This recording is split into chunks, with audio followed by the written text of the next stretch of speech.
दिल्ली विधानसभा का डेटा देख रही थी मैम, वहां पे सिर्फ 9 महिला एमएलए को टिकट दिया गया था, जिसमें से 8 जीती थी।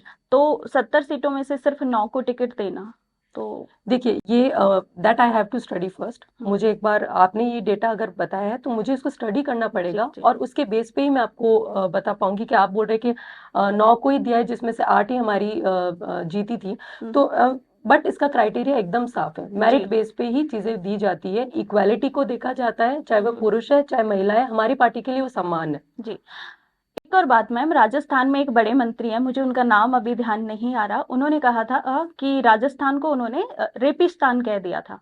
और अगर एनसीआरबी का हम डेटा देखें, लाइक 2017 से 2022 तक का, तो 2022 का रेशियो आया है 19% ज्यादा रेप केसेस आए हैं।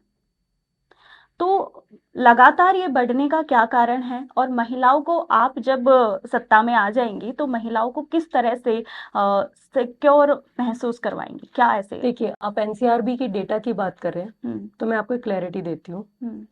किस मंत्री ने ये बयान किया था उसको हटा करके मैं आपको एक इम्पोर्टेंट बयान जो कि हमारे मुख्यमंत्री, जो कि हमारे होम मिनिस्टर भी है, उन्होंने दिया, उसके बारे में बताती हूँ। एनसीआरबी का डेटा कहता है विमेन अगेंस्ट क्राइम में Rajasthan is coming on a second position. First position पे यूपी है जिसमें तकरीबन 56,000 के आसपास क्राइम अगेंस्ट विमेन कैटेगरी में केस रजिस्टर्ड है। वहीं पे ही राजस्थान में ऑलमोस्ट 41,000, मोटा मोटी 40,000 केस रजिस्टर्ड है, ठीक है, क्राइम अगेंस्ट विमेन में। हमारे मुख्यमंत्री श्री अशोक गहलोत जी इस बात पे ये बयान देते हैं कि इसमें से आधे से ज्यादा तो फर्जी केस है।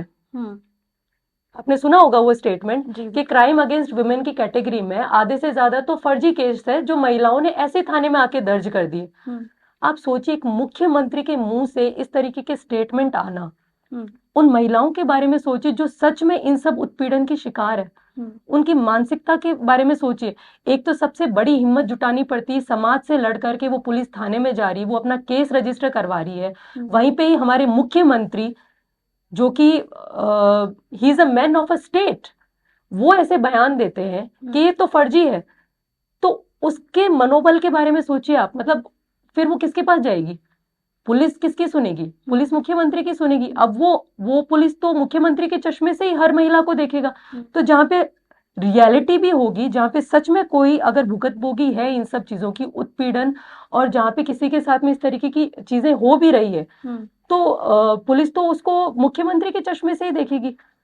तो सबसे बड़ी जिम्मेदारी हमारी मुख्यमंत्री की बनती है कि वो इस तरीके के स्टेटमेंट ना दे, कम से कम उन महिलाओं के बारे में सोचे जिनके साथ में सच में इस तरीके की घटनाएं घटती है और जो बहुत सारा साहस जुटा करके थाने तक पहुंचती है।